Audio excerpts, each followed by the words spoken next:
Inilah pendaftaran yang pertama kali diadakan sewaktu Kirenius menjadi wali negara di Syria. Demikian juga Yusuf pergi dari kota Nazaret di Galilea ke Yudea, ke kota Daud yang bernama Betlehem, karena ia berasal dari keluarga dan keturunan Daud.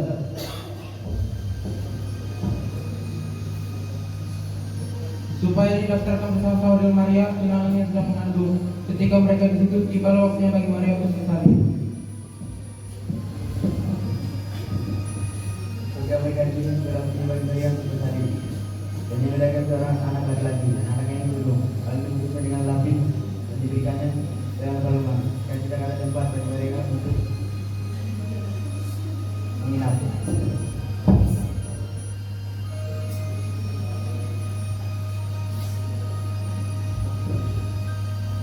Di daerah itu ada gembala-gembala yang tinggal di padang menjaga kawanan ternak mereka pada waktu malam. Tiba-tiba berdirilah seorang malaikat Tuhan di dekat mereka, dan kemudian Tuhan bersinar meliputi mereka dan mereka sangat ketakutan.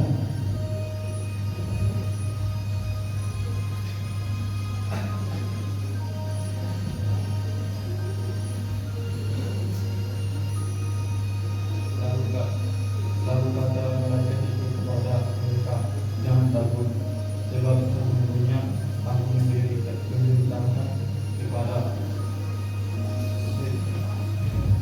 kesukaan besar untuk seluruh bangsa. Hari ini telah lahir bagimu juru selamat, yaitu Kristus. Tuhan ini kota Daud. Dan inilah tandanya bagimu, kamu akan menjumpai seorang bayi dibungkus dengan lapis dan terbaring di dalam kandungan. Amin.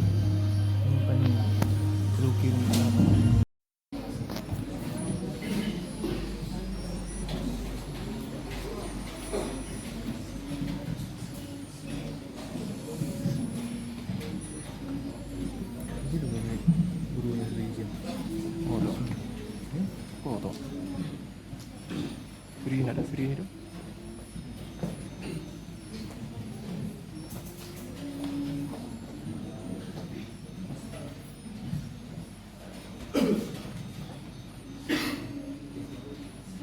Sesuai dengan region.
tahun baru sebentar lagi, ya.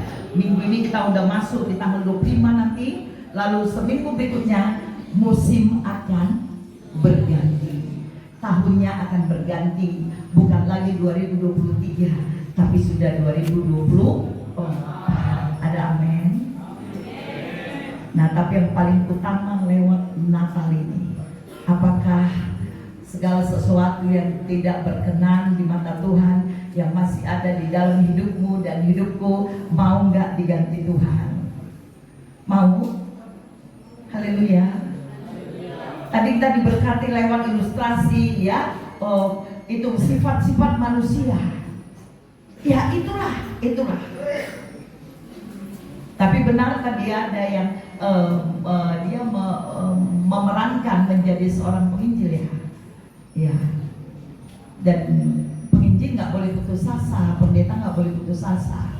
Apapun tantangan, kuasa Tuhan tetap menang. Amin. Ya. Sekali lagi saya perkenalkan, saya pendeta dan Miriam Pangaduan, memiliki 4 anak dan 4 cucu. Almarhum suami Marga Silitonga sudah duluan dipanggil Tuhan, dan saya menggembalakan di Gereja Betel Indonesia Silau Dunia.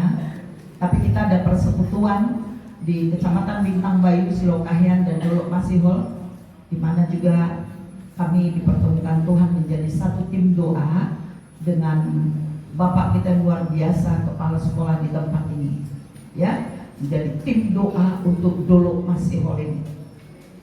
Dan kami terus berdoa supaya nanti semakin bertambah-tambah lagi tim doa tanpa memandang dari gereja mana.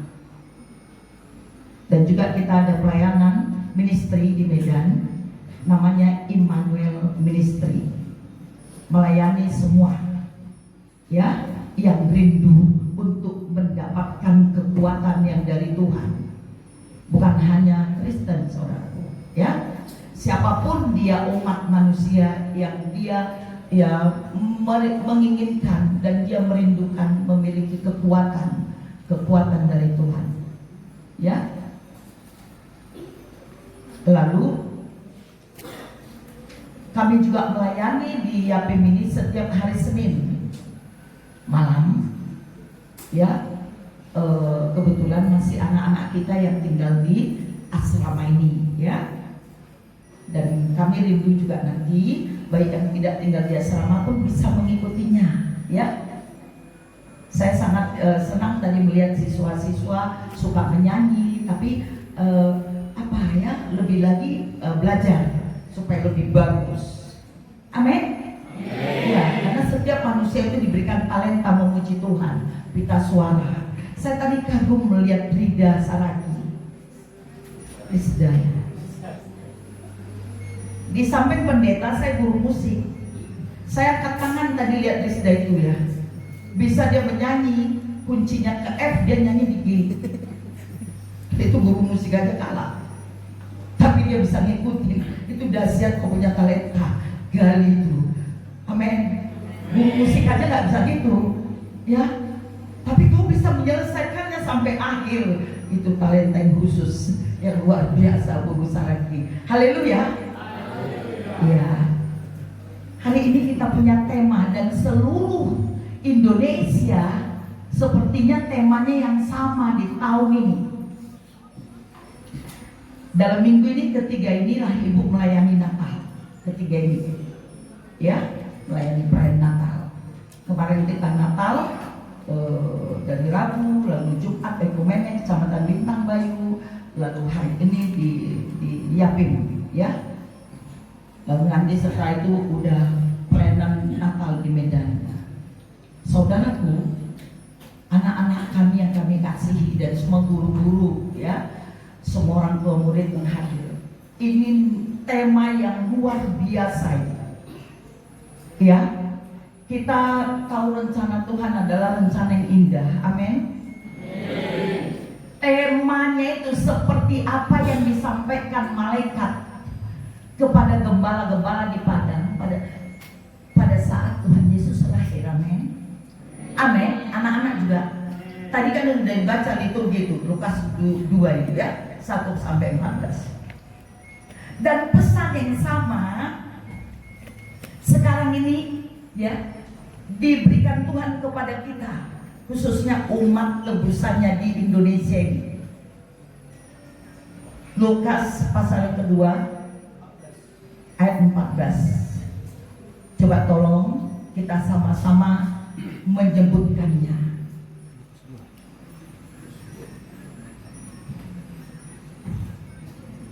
Udah? Bisa semuanya luar kepala? Yuk sama-sama kita sebutkan sekali. Kita bayangkan dulu seolah-olah kita sekarang gembala yang ada di padang itu, lalu malaikat berdiri di depan kita memberikan pesan itu. Amin. Iya, supaya Natal ini bisa mengubah kehidupan kita. Tahun 2023 kita tinggalkan, masuk 2024. Musim berganti, sifat kita pun berganti, karakter berganti, yang tidak sesuai dengan firman Tuhan diganti, rencana diubah sama Tuhan menjadi rencana yang sesuai dengan firman Tuhan. Amin. Iya, coba sama kita baca. Kemuliaan bagi Allah di tempat yang maha tinggi. Jadi jelas, nggak ada yang nggak jelas. Kemuliaan hanya bagi Allah. Allah yang mana itu? Bukan Allah yang dibuat-buat. Banyak kita orang bantah, masih berani kita buat Allah kita sendiri. Sakit nanti pergi ke Allah yang dibuat-buat sendiri. Ibu katakan nggak zamannya lagi. Apalagi di Natal ini. Amin. Desember 2023 di seluruh gereja menggaungkan tema yang sama. Ya. Kemuliaan hanya bagi Allah. Ayo salam kiri kanan. Kemuliaan hanya bagi Allah. Dia yang terutama. Jangan buat dia nomor 2, karena dia yang berkuasa mencabut nyawa ini. Amin. Allah yang mana? Di tempat yang maha tinggi. Amin. Bukan di kuburan. Ya. Bukan di Bandar Nagori ujung. Ada di sana yang pintar aja. Bulwar itu tuh sama dah. Aduh udah tudang tutui. Pamal-malodui. Amin. Gak benar itu. Kemuliaan hanya bagi Allah di tempat yang maha tinggi. Jadi jelas. Ayo katakan kiri kanannya. Jelas. Gereja apapun kita jangan mau manusia yang dimuliakan. Tuhan dimuliakan nggak di gereja itu? Kalau nggak dimuliakan Tuhan di gereja itu, tinggalkan. Dan nggak ada aminnya.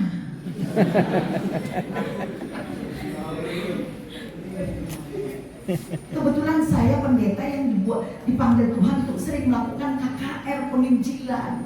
Hancur kali hatiku melihat umat Tuhan yang masih banyak imannya itu nggak jelas. Sakitnya itu dibuat sendiri. Dipikirin ya nggak perlu dipikirin. Padahal katanya pengikut Tuhan Yesus. Gereja rajin dan minta ampun, nggak pernah sen. Ya, apalagi kalau ibu-ibu, kebayanya cantik, berhilung-hilung, sepatu high heels, tas besar-besar.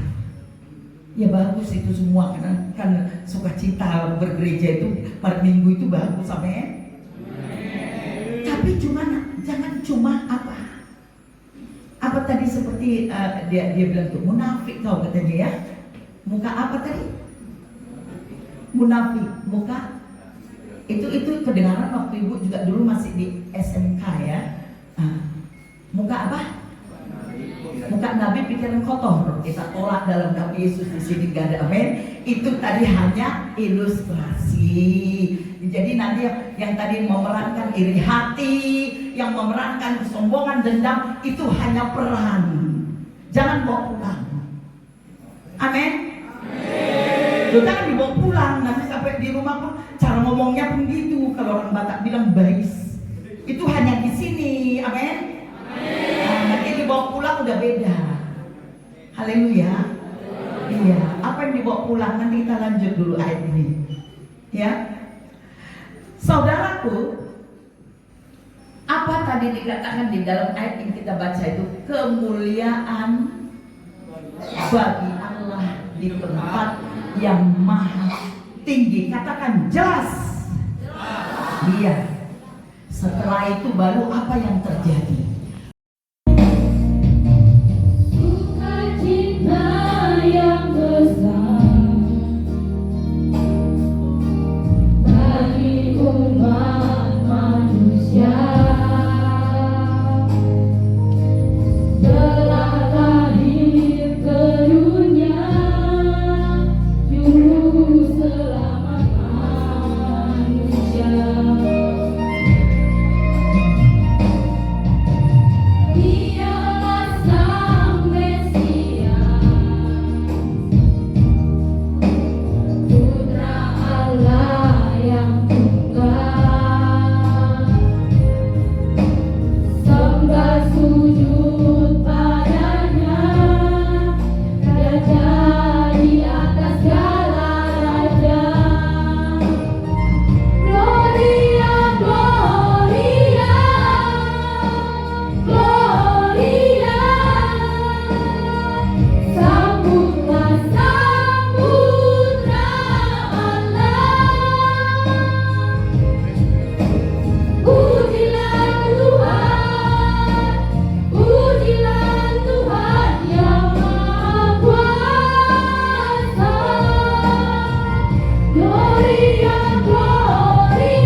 Berasal dari hatinya, ia tergerak oleh belas kasihan yang dalam kepada manusia. Allah ingin manusia hidup dan beroleh keselamatan. Bagaimanakah janji Allah itu terhadap manusia? Mari kita dengarkan liturgi yang ke-6. Angkatlah kepalamu, hai pintu-pintu gerbang, dan terangkatlah kamu, hai pintu-pintu yang berabad-abad, supaya masuk Raja kemuliaan. Siapakah itu Raja kemuliaan? Tuhan, jaya dan perkasa, Tuhan, perkasa dalam peperangan. Angkatlah kepalamu, hai pintu-pintu gerbang, dan terangkatlah kamu, hai pintu-pintu yang berabad-abad, supaya masuk Raja kemuliaan. Siapakah dia itu Raja kemuliaan? Tuhan semesta alam, dialah Raja kemuliaan. Aku akan bertindak terhadap engkau. Aku akan mengerjakan perakmu dengan garam soda, dan akan menyingkirkan segala timah daripadanya. Aku akan mengembalikan para hakimmu seperti dahulu dan para penasihatmu seperti semula. Sudah itu engkau akan disebutkan kota keadilan, kota yang setia. Sion akan bebaskan dengan penghakiman yang adil dan orang-orang bertobat akan bebaskan dengan tindakan yang benar. Sebab itu Tuhan menanti-nantikan saatnya hendak menunjukkan kasihnya kepada kamu. Sebab itu ia bangkit hendak menyayangi kamu. Sebab Tuhan adalah Allah yang adil. Berbahagialah semua orang yang menanti-nantikan Dia. Tanggal terang bulan pertama akan seperti terik matahari, dan terang matahari terik akan 7 kali ganda, yaitu seperti terangnya 7 hari. Pada waktu Tuhan membalik umatnya dan menumbuhkan tobat bulan. Padang gurun dan padang kering akan bergirang, padang belantara akan bersorak-sorak dan bergema. Dan orang-orang yang dibebaskan Tuhan akan pulang dan masuk ke Sion dengan bersorak-sorai. Dengan sukacita abadi meliputi mereka, kegirangan dan sukacita akan memenuhi mereka, kedukaan dan keluh kesah akan menjauh.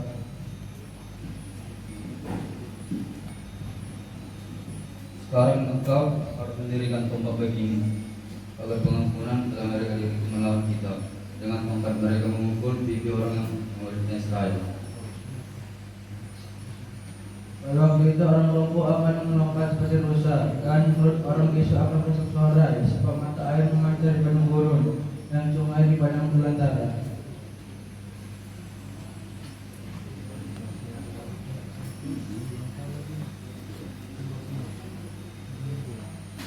Sekarang engkau harus mendirikan tembok bagimu, agar ingin penguasa dan mendidikan melawan kita, dengan tongkat mereka memukul pipi orang yang berita Israel.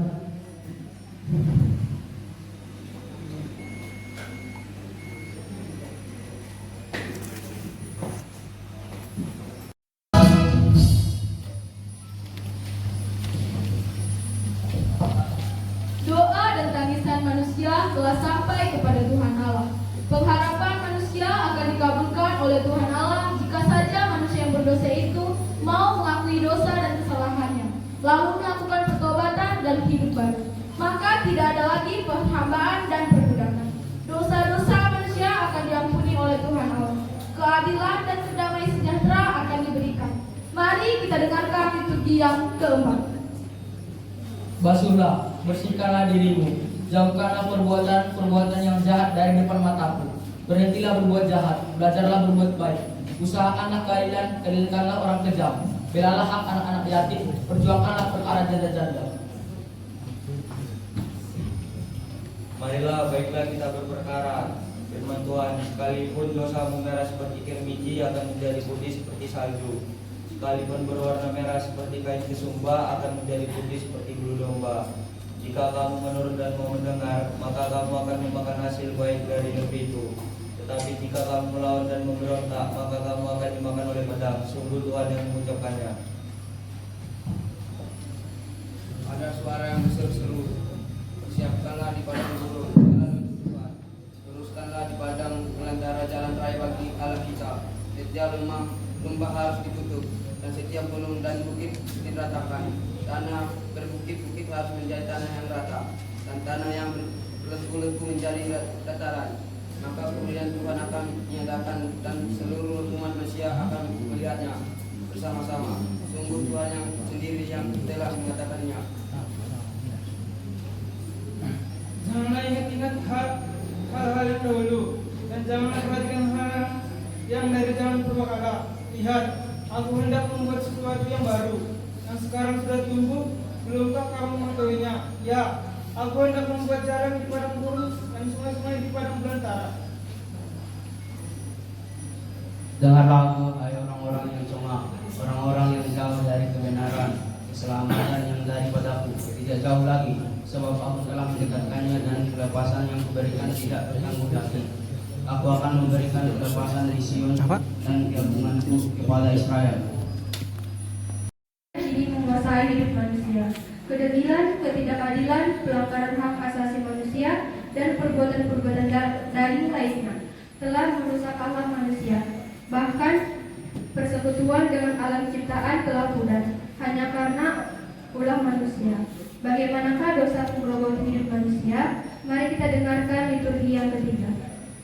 Ketika dilihat Tuhan bahwa kejahatan manusia besar di bumi dan bahwa segala kecenderungan hatinya selalu membuahkan kejahatan semata-mata, maka menyesallah Tuhan bahwa Ia telah menjadikan manusia di bumi, dan hal itu memilukan hatinya.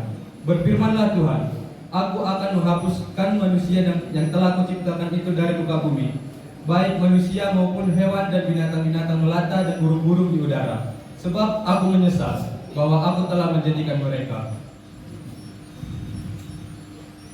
Sebab murka Allah nyata dari surga atas segala kefasikan dan kezaliman manusia yang menindas kebenaran dengan kezaliman, karena apa yang dapat mereka ketahui tentang Allah nyata bagi mereka, sebab Allah telah menyatakannya kepada mereka. Sebab apa yang nampak daripadanya, yaitu kekuatannya yang kekal dan keindahannya, dampak padanya pikiran dari kiranya sejak dunia diciptakan, sehingga mereka tidak dapat berlidah. Sebab sekalipun mereka mengenal Allah, mereka tidak memuliakan Dia sebagai Allah ataupun mengucap syukur kepadanya. Sebaliknya, pikiran mereka menjadi sia-sia dan hati mereka yang bodoh menjadi gelap.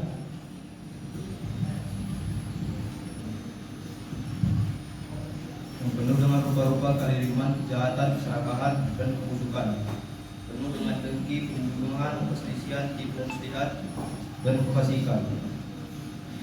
Mereka adalah pengumpat, pefitnah, pembenci Allah, kurang ajar, congkak, sombong, pandai dalam kejahatan, tidak taat pada hukum. Seperti ada tertulis, tidak ada yang benar, seorang pun tidak ada seorang pun yang berakal budi, tidak ada seorang pun yang mencari Allah, semua orang telah menyeleweng, mereka semua tidak berguna, tidak ada yang berbuat baik, seorang pun tidak. Kerongkongan mereka seperti kubur yang terengah-engah, lidah mereka merayu-rayu, bibir mereka mengandung bisa.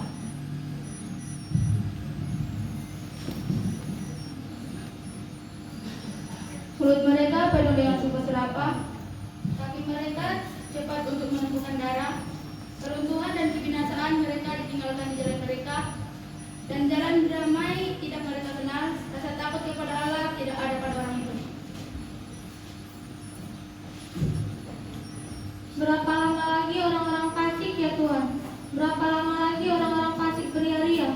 Mereka mengungkapkan kata-kata yang kurang ajar, dan semua orang